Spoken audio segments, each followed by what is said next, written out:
I denne lille video vil jeg fortælle jer lidt statistik og lidt overordnet viden om sociale medier og om nogle af de myter, der hersker i vores samfund om, hvordan sociale medier påvirker os. Til at starte med sætter vi lige scenen med lidt statistik. Ifølge Danmarks Statistik så var 91% af befolkningen i Danmark på sociale medier i 2023. Dermed så er vi det land i EU, hvor flest er på sociale medier. Til sammenligning så er Frankrig det land, hvor der er færrest på, og der er 44% af befolkningen på sociale medier. Hvis vi dykker lidt nærmere ned i de målgrupper, som pædagoger blandt andet beskæftiger sig med, så kan vi sige, at 50% af de 16-19-årige er på 5 platforme eller flere. Ser vi på de 0-6-årige, så bruger halvdelen af dem medier hver dag, men det er ikke specifikt sociale medier. I stedet bruger de især film og spil. Halvt så mange 0-2-årige bruger medier dagligt som de 5-6-årige. Så børnenes brug af medier stiger altså med alderen. Generelt er danske forældre meget involveret i børns mediebrug og prioriterer apps med lærerigt indhold, der ligner et børneunivers. Forældrene nævner blandt andet reklamer i gratis apps som en udfordrende problemstilling i deres børns mediebrug. Den første myte, jeg vil dykke ned i om sammenhæng mellem sociale medier og andre fænomener, er hypotesen om, at anvendelse af sociale medier fører mistrivsel med sig. Det bliver der forsket mere og mere i, men indtil videre så det vi kan se, det er, at børn og unge, som mistrives i forvejen, har en tendens til at være længere tid på sociale medier, men at det ikke nødvendigvis er på grund af de sociale medier, at børnene mistrives. Det er typisk andre livsforhold, f.eks. deres sociale baggrund, deres økonomiske råderum, deres familieforhold, diagnoser osv. Forskningsmæssigt kan man altså se, at der er, hvad vi kalder en social skævhed i anvendelsen af medier. Børn fra negativ social baggrund har flere skærmtimer end børn fra ressourcestærke baggrunde. Det danske analyseinstitut for velfærdsområdet, VIVE, har lavet en gennemgang af, hvad forskningen har fundet ud af om sammenhængen mellem børn og unges trivsel og deres digitale vaner. Deres rapport har 2 overordnede konklusioner.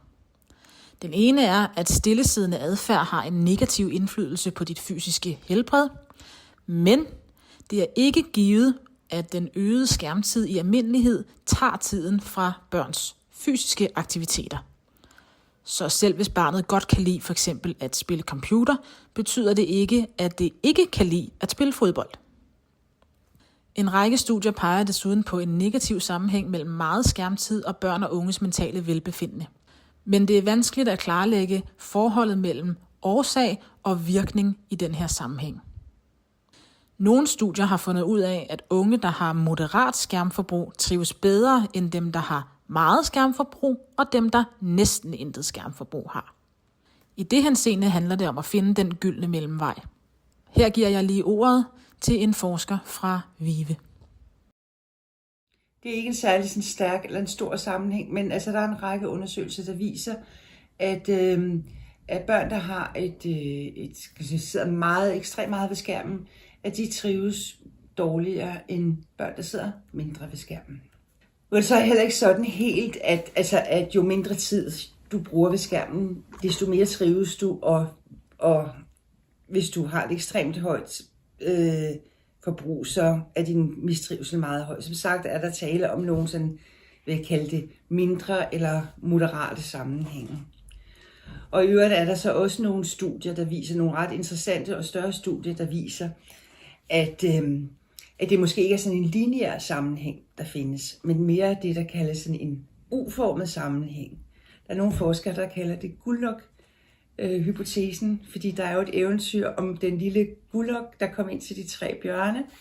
Og den store bjørns seng var alt for hård, og den mellemste bjørns seng var alt for blød, men den lille bjørns seng den var lige tilpas.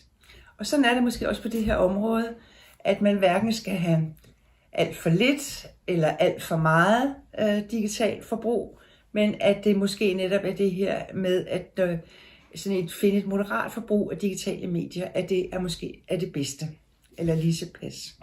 Det er der i hvert fald nogle undersøgelser, der tyder på. En anden myte er, at sociale medier spiller på nogle mekanismer, som får os til at producere signalstoffet dopamin, og at man derfor kan blive afhængig af sociale medier.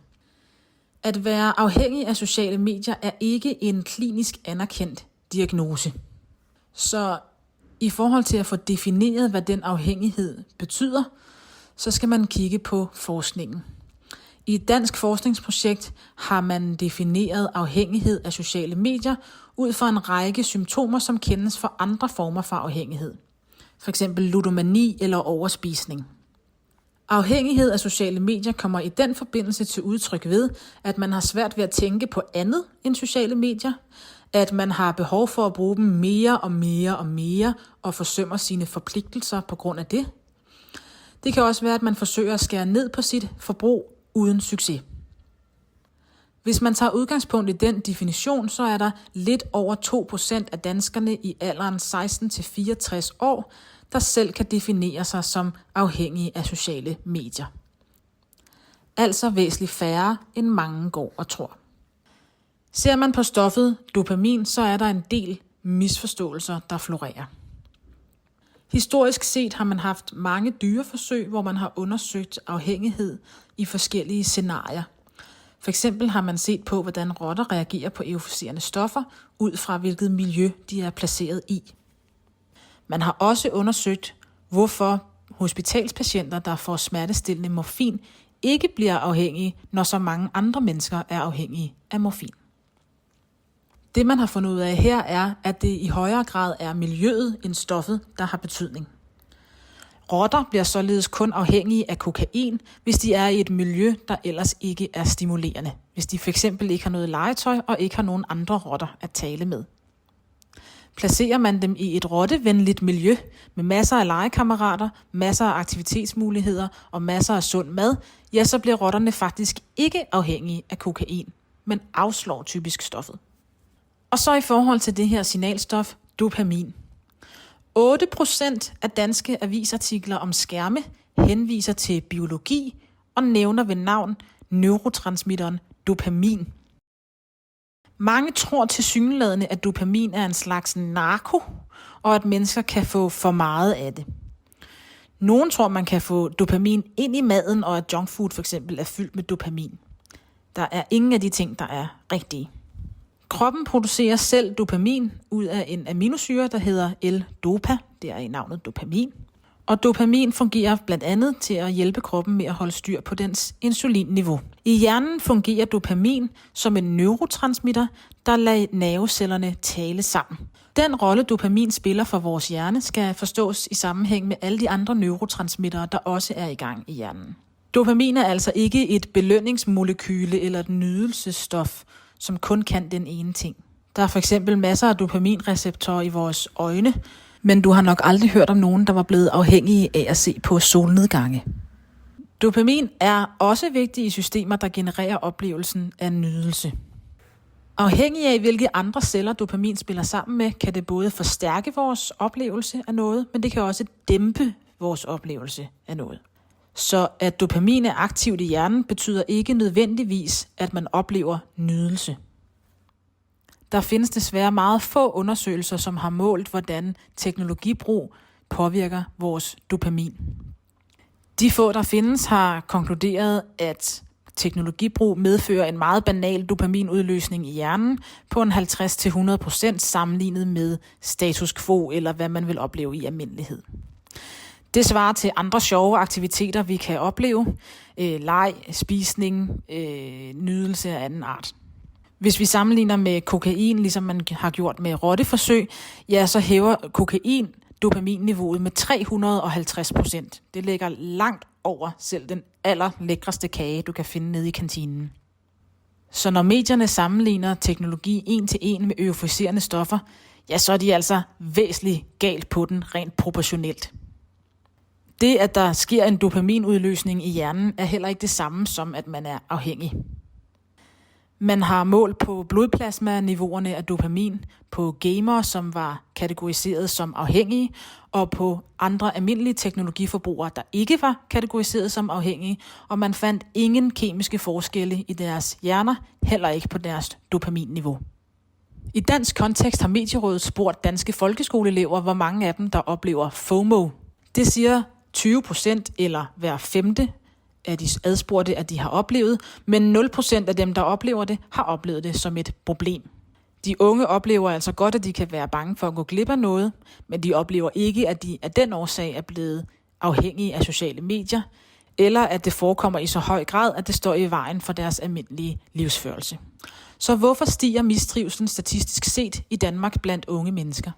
Forskningen peger på, at det både kan skyldes, at vi er i et paradigme, hvor vi er blevet væsentligt bedre til at sætte ord på vores følelser.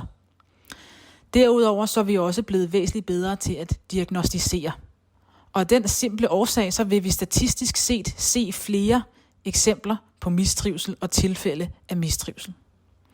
Ligesom vi gør med andre diagnoser, for eksempel bogstavsdiagnoserne ADD, ADHD, som også har været voldsomt stigende de sidste 20-30 år. Her mener man heller ikke nødvendigvis, at det er fordi, der er kommet flere tilfælde, men at det er fordi, vi er blevet bedre til at diagnostisere. Det samme mener man kan være tilfældet med børn og unges mistrivsel mere generelt. Tusind tak, fordi I så med.